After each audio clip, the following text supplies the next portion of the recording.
Hello everyone, welcome to another process video. Sorry if you can hear my printer resetting over there. So today I am working with photos from Universal, and this is my second video in my series called Double Trouble. It focuses on a 2-page 12 by 12 spread. So first thing I want to say is I'm going to use this, you see that? There we go.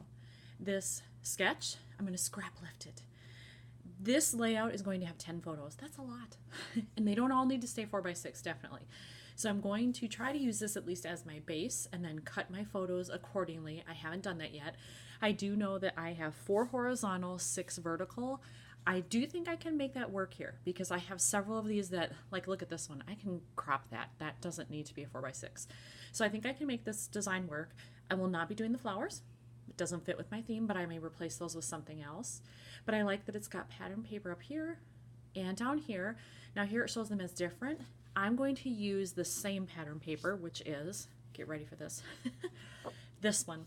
It's very loud, it's very bright, but I love it. This is from Echo Park. It's from the superhero line, and I think it just fits so well with these photos. If you look at them, they look like a comic strip. That's the point, and it's actually called, as you can see, the Comic Strip Cafe, this building. So this is from the Toon Town comic strip area at Universal.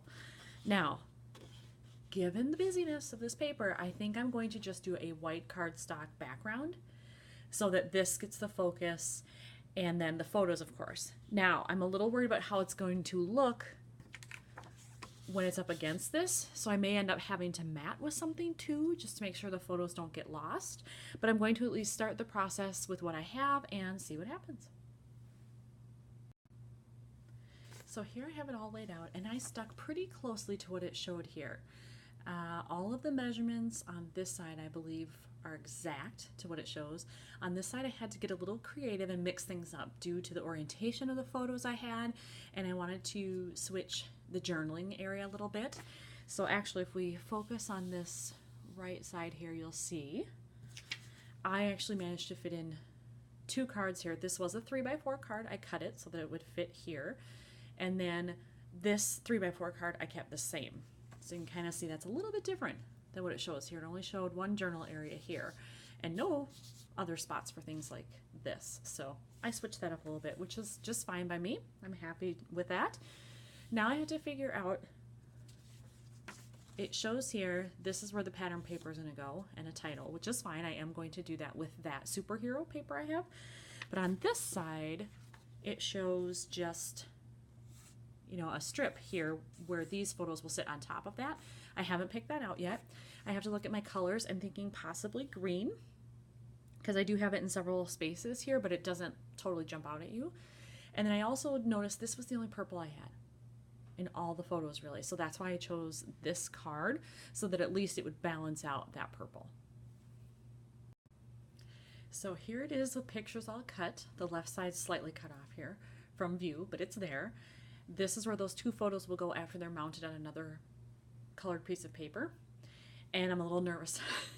This is super busy and super bright, and I feel like my pictures are getting lost. I really like the design, but I feel like it needs more separation. So I think what's going to happen is I'm either going to have to put in like a strip of black cardstock, even if it's just like a 1/4 of an inch in between here, and then cut these photos down just a tad, or use a black washi or something to separate where these lines are. I don't know. I need something, because otherwise I'll feel like I don't even see the pictures. So I'm going to figure out that next, and then I'll come back. I did decide to cut out some black strips, and then I cut down the photos by 1/2 inch so I could fit those in, and I really like the way this looks. It just needed that separation, so I'm very happy with that. I am going to do that on the other side as well. Now you can see the right side with those strips added.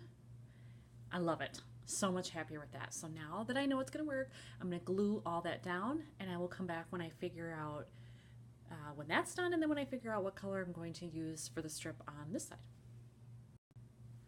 I have everything glued down now, and I've decided to go with this green for the strip that's going to go between the photos on the left hand side, and I think it matches really well with this shade.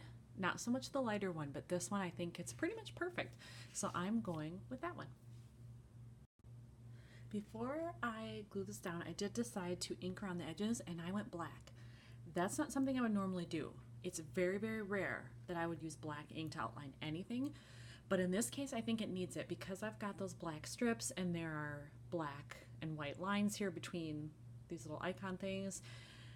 I just felt like I needed it to really give some differentiation to this strip and the photos that are going to go on there.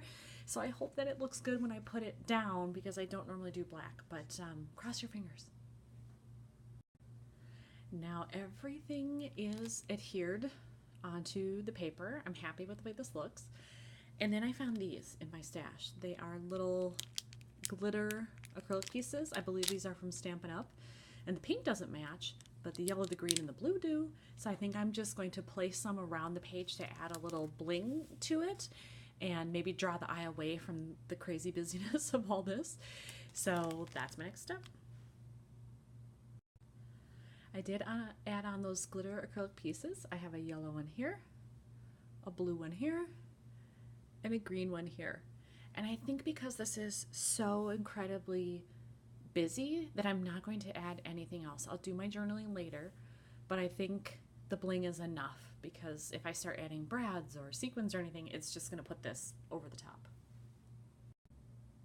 So I have lifted the camera off of the stand that I normally have it on when I record, just so that I can completely pan across this layout and that you can see everything close up.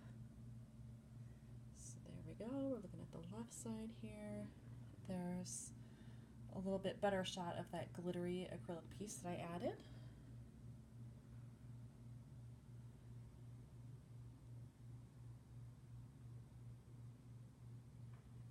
And there we go, that's the full right side. So there is the layout in its entirety. I hope you enjoyed watching me put this one together. Thanks everybody.